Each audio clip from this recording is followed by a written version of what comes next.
What's up everyone, it's Dakota and welcome back to another Magic the Gathering video. We are continuing our exploration of the standard metagame, and we have at least the most played deck in the format. We see this kind of running around all over Magic Online, and it's a very popular deck on a Magic Arena as well. Maybe not so much more than its Golgari counterpart, but nonetheless, I think it's the better of the two mid-range decks, and I think it's the one that if you want to take it to an RCQ and eventually take it down, or at least have a very good chance of taking it down. I really like Dimir mid-range. I think it does a lot of things and solves a lot of the problems that typically playing mid-range or like mid-range decks kind of have the problem of. And of course we'll explain that as we kind of go through the deck and talk about what exactly is going on here. But before we get too deep into any of that stuff and we continue to talk about the Dimir mid-range deck and why I think it's one of the best decks in the standard format currently, if you're not already subscribed to the channel and you want to see more videos from me where we post mainly about the standard, modern, and pioneer formats, as well as some other longer form videos for your entertainment, I would appreciate it if you subscribed and ring that notification bell. It does a lot for the channel. It's great to have all the support and everything like that, and to continue to grow the channel as we wrap up 2024 and hopefully have some very good things to come in 2025. On top of all that too, I would like to thank the sponsor of the channel, Manatraders, where they are a subscription-based service to where you can rent decks like this or any other decks for any other formats, and paying a monthly fee. And if you use my code in the description down below, you will get 5% off your monthly subscription. Again, I'd like to thank Manatraders, and let's go ahead and get into the Dimir mid-range deck. As I stated in the beginning, I think it's one of the best decks in the formats. I think giving kind of a some context to kind of mid-range decks as a whole, obviously if you're probably watching this, you have an idea what mid-range decks are supposed to do. They can essentially kind of turn on a dime. They kind of evaluate what matchup they're in and try to figure out, okay, am I going to be more of the aggressor at the start of this game, or am I going to be more of like the control deck that kind of waits to make sure that they have kind of a nice grip on the game and can finally turn around and start getting in some damage. That's essentially an oversimplified version of what mid-range decks are. Typically with mid-range decks, they get a lot of mileage out of their cards. They end up getting to do kind of double duty a lot of the time, and I think in 2024 going into 2025 we see a lot of good creatures that kind of do a very good job of being very aggressive when you need them to be, but then also getting you some value to kind of help get you to that mid to late game against some of the other maybe faster aggro decks in the format, which we have plenty of currently in the standard format. So really, a lot of where it starts at is the creatures, and this deck gets to kind of leverage some of that aggressiveness as well, as we'll kind of see later on in these creatures. But we see really the main ones being like Spyglass Siren, this being a 1-mana 1/1 that's going to create a map token, which essentially is going to get you some pseudo card advantage. Sometimes it's going to find you a land. So in mid-range decks, obviously it's very important to make sure that you hit your land drops, especially this deck. You probably want to get up to about 5 or 6 lands, maybe 7. You have some good kind of mana sinks that you have not only in your mana base, but also kind of with your creatures, being able to kind of play out your creatures, and then also leave up some activations some of your lands. So the map token is going to help quite a bit. A lot of the times too, it is going to just put a counter on your creature, which I mean Spyglass Siren, getting you a little bit of card selection or potentially card draw depending on what you hit on top of your library, and then potentially becoming a 2-power flyer is pretty huge and can help you definitely swing some games in your favor. And when your opponent's trying to kind of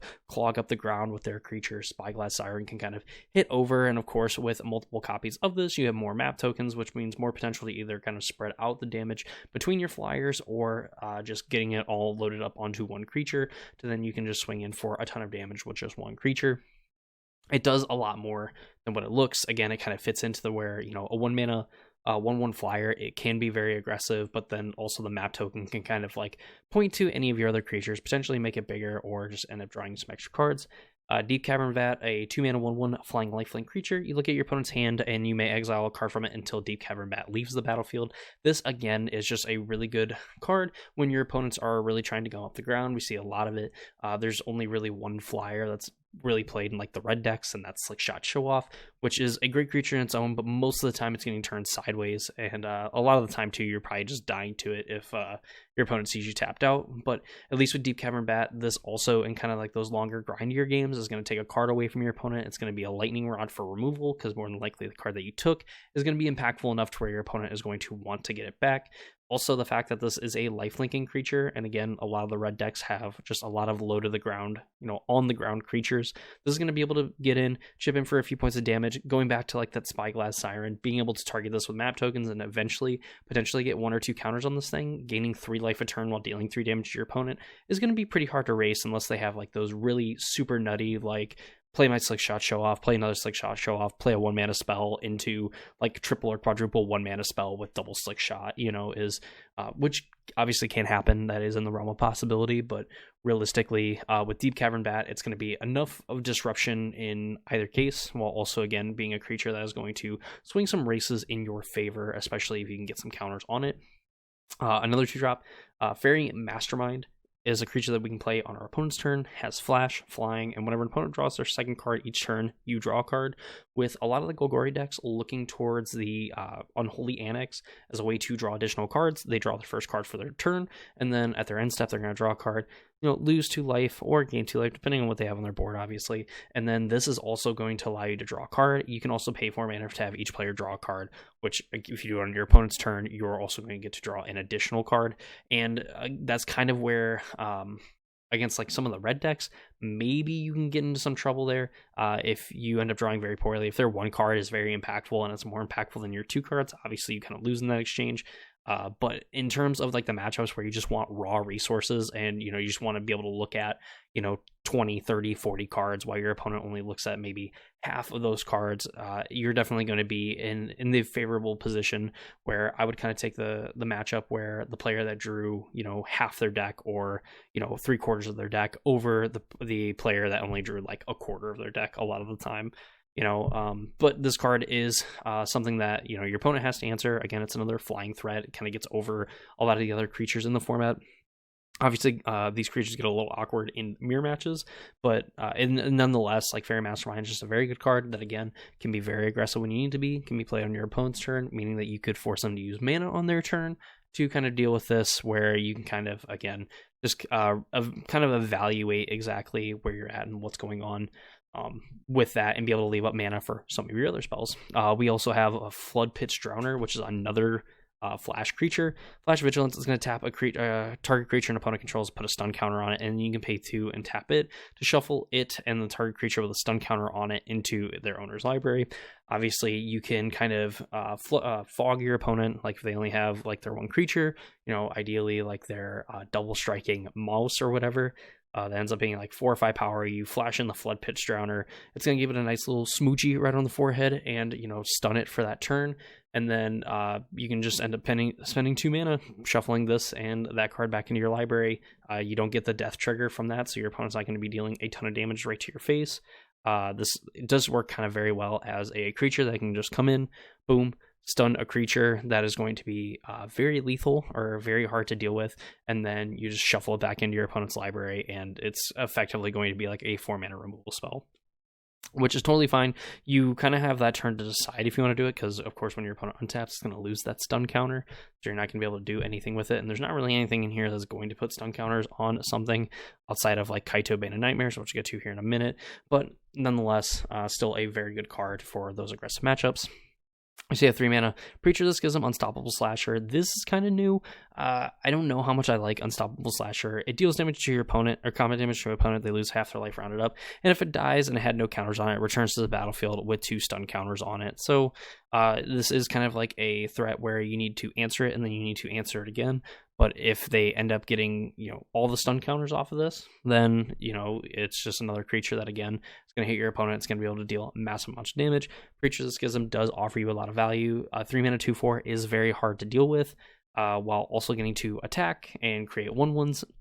If you attack the player with the most life or tie for the most life, or if you attack and you have the higher life total, then you get to draw a card and lose a life. So it's card advantage. It's going to get you bodies on the battlefield. which is going to help for the next creature we're going to look at, and is just a really big creature. 2/4 Death Touch. Your opponent doesn't really want to block this thing. Same thing with the Slasher, also has Death Touch. They don't really want to block them. In a lot of cases, they don't really have a lot of favorable blocks against this creature as well. So they're better off trying to find removal spells, and with a lot of the removal from like the red decks being Lightning Strike and Burst Lightning, Shock, things like that, they're going to need something like a Witchstalker Frenzy to deal with a Preacher of the Schism, or multiple of their burn spells. And if they're going towards the Preacher of the Schism and they're not going to the face, then I would say there's a very favorable trade for you as the mid-range deck. All to say, like, these creatures, and of course we have Mockingbird here that we didn't go over. Copy any creature on the battlefield, mana value less than or equal to the amount of mana spent to cast Mockingbird, except it's a bird in addition to its other types, has flying. So I believe that this also just can turn into any creature on the battlefield, so you can copy one of your opponent's creatures, and your copy will end up having flying in addition to being a bird, if that somehow comes up. It's also a bard too, which is a pretty neat creature type. But all this for the card Enduring Curiosity, which is where I really, really, really like the Dimir deck. So as we talked about mid-range decks, normally, they're trying to like get as many 2-for-1s as they can. They're trying to extract the most amount of value out of their cards as they can.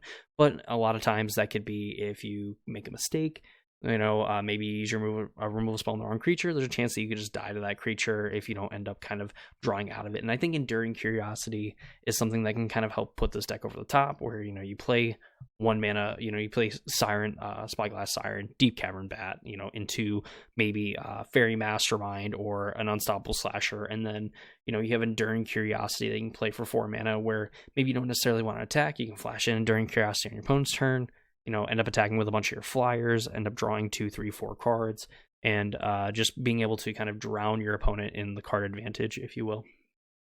The fact, too, that if this dies and it's a creature, returns to the battlefield in your control as an enchantment. Obviously, I think the Golgari decks have a little bit better of a chance of getting actually to, spend 2 cards on Enduring Curiosity to kill the creature part of it and the enchantment part of it. But in either case, this is still just a very good card and one of the best cards in your deck, for the fact that you kind of get paid off for playing a lot of these little flyers that maybe aren't necessarily good on average compared to some of the cards from like the Golgari mid-range deck, to where you can get in some damage, and while you're kind of racing your opponent, you're also kind of getting ahead on cards, you're hitting your land drops, and you're going to be able to play removal spells while also adding more flyers to the board, which means the potential to draw even more cards.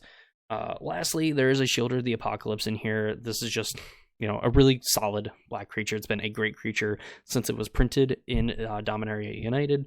You draw a card, gain 2 life. Your opponent draws a card, they lose 2 life. So this is kind of a good card in the mirrors if your opponent's not able to get rid of it and they have an Enduring Curiosity in play. It's also really good if you have an Enduring Curiosity in play, because you're going to be able to draw 2, 3, 4 cards, and you're going to gain 8 life, and again, it's just going to help in those racing situations here, on top of being another 5 toughness creature that, outside of like a Witchstalker Frenzy, your opponent's going to have to spend multiple cards and multiple mana to get rid of a Shielder of the Apocalypse, where they're probably going to have an easier time trying to attack through it, and it's a lot of toughness. Your opponent's not really going to be able to trample over it that easy unless they have like some combination of like a giant Hardfire hero and double strike and a monstrous rage to be able to get through Shieldred without losing their creature in the process. We have Kaito as like the planeswalker / creature, as long as it's during your turn, as long as Kaito has 1 or more loyalty counters on him. The 3/4 ninja creature and has hexproof, so your opponent's not really going to be able to deal with it on your turn. You're able to ninjutsu it for 3 mana instead of paying the 4 mana for it. So getting back like a Mockingbird, Spyglass Siren, or maybe even like a Fairy Mastermind, Floodpitch Drowner, whatever the case may be, you have like these small little flying creatures that you play early on. They're going to chip in for some damage. Then they're going to go unblocked more than likely. You're going to be able to ninjutsu in Kaito, and then you're going to be able to get in more damage while also having this planeswalker around here. I don't necessarily think there's really any ninjas in this deck. No, that would be a hard no. So you're not really going to get much mileage out of the emblem. You are going to get it technically a +1/+1 to Kaito himself. But either way, like, you'll have that 0 ability, Surveil 2, and then draw a card for each opponent that lost life this turn, which you're only ever going to draw 1 card. But nonetheless, that's still card advantage. You're getting, maybe going past lands you need, or maybe you're trying to find additional lands so you can kind of hit your 4th land to get to something like Enduring Curiosity or Shieldred. Or you can just tap a creature, put 2 stun counters on it. It's going to kind of give you a lot of mileage when you're going to be able to attack for 3, get in damage, tap down your opponent's biggest creature to kind of set up an attack on like the next turn, or even getting to kind of trade off the Kaito for 2 more stun counters on another big threat that your opponent plays, which gives you a lot of tempo, as well as, again, allowing you to just get in tons of damage if your opponent is just trying to play 1 creature at a time, and at that 1 big creature at a time. The removal spells, you have Cut Down, Anoint with Affliction, Go for the Throat. That's kind of the expectation from a lot of the black decks. But another thing that I really like is the card Phantom Interference, where for a single blue, you can either then pay 1 to counter target spell unless control pays 2, or you can pay an additional 3 or just 4 mana total to create a 2/2 spirit creature token with flying. I think that in the late game that you're kind of fine with forcing your opponent to pay more mana for it to kind of be a little mana efficient to then also make a 2/2 flyer if need be, or this is just a 2/2 flyer. Or in the early games, like if your opponent's looking to play some burn spells, this is like a cheap counter spell to where, you're going to force them to use like their whole turn to maybe deal 3 damage with like a burn spell and get into an attack for 3 with a Slick Shot show off. So just something that I really like a lot, where the Gogori decks maybe have to try to like gain some life, but with things like the Screaming Nemesis around, where they can kind of then deal damage to their own nemesis to deal damage to the opponent to make it so they can't gain life. Phantom Interference is just kind of a nice little annoying card that in the early game is going to counter some pretty relevant spells while also having some utility late game. Mana Base for Darkless Shores, Fountain Port, and Restless Reef are kind of the utility lands of the deck. Restless Reef, you can, enters taps for a blue or black, where you can pay 4 mana then, and until end of turn, it becomes 4/4 black shark creature token with Death Touch. It's still land. Whenever it attacks, target player mills 4 cards. So like this can technically get you to the end game, where even if this doesn't necessarily get in for damage, it's still like milling your opponent. It's getting cards into their into their graveyard and setting you up to potentially win in that way.